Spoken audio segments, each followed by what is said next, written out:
भारत की चीन पर व्यापार निर्भरता बहुत ही ज्यादा है। ऐसे में चीन बायकॉट के बारे में सोचने से पहले कुछ तथ्यों और परिस्थितियों पर गौर करना जरूरी है। नमस्कार, आप सभी देख रहे हैं खबर 8। आप लोग का स्वागत है हमारे चैनल पर। दुनिया के कुल उत्पादन का 25% चीन से आता है। विश्व व्यापार में 12 से 13% हिस्सेदारी चीन का ही है। वहीं चीन के वैश्विक व्यापार में भारत की हिस्सेदारी 2% से भी कम है।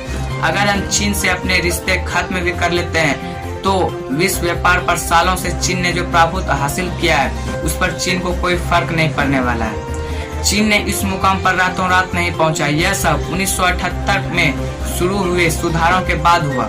चीन अधिकांश दक्षिण एशियाई देश, आसियान राष्ट्र और अमेरिका के ट्रेड एशियाई शर्त पर आयात से अधिक निर्यात की स्थिति में है।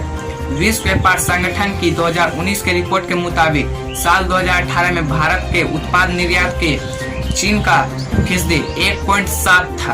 वहीं आयात 2.6% रहा, जबकि सेवा क्षेत्र में निर्यात 3.5 और आयात 3.2% रहा। चीन भारत का एक प्रमुख व्यापार भागीदार है। 2019-20 में देखें तो भारत के कुल निर्यात का 9% चीन को ही गया, तो कुल उत्पाद आयात का 18% चीन से हुआ।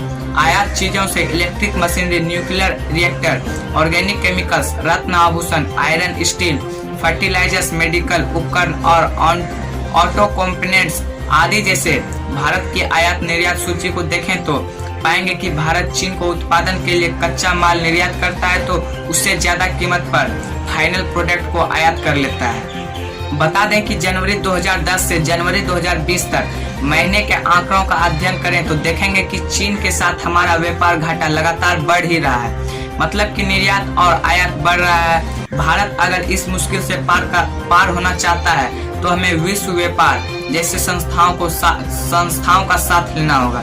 इनसे विश्व व्यापार नियमों के आधार पर काबू किया जा सकता है। चीन का मुकाबला करने के लिए भारत WTO के नॉन टैरिफ और टैरिफ उपायों जैसे एंटी डंपिंग, काउंटर वेलिंग ड्यूटीज और तत्कालिक उपायों के तौर पर WTO के सेफगार्ड मेजर का सहारा ले सकते हैं। भारत को नॉन टैरिफ उपायों के उपयोग को सुनिश्चित करना चाहिए, तभी हम अपनी स्थिति सुधार सकते हैं। जब टेलीकम्युनिकेशन के निवेश के साथ साथ औद्योगिकी क्रांति को बढ़ावा दे सकेंगे। आगे हम आपको बताते हैं वोकल फॉर लोकल का मतलब। वोकल फॉर लोकल का मतलब अपने आप को अलग थलग कर लेना नहीं है, बल्कि इसका मतलब अपने पक्ष में मुनाफा बढ़ाने, व्यापार वृद्धि, निवेश बढ़ाने के साथ साथ लोगों को रोजगार देना भी है, ताकि ग्लोबलाइजेशन का सही फायदा उठाया जा सके।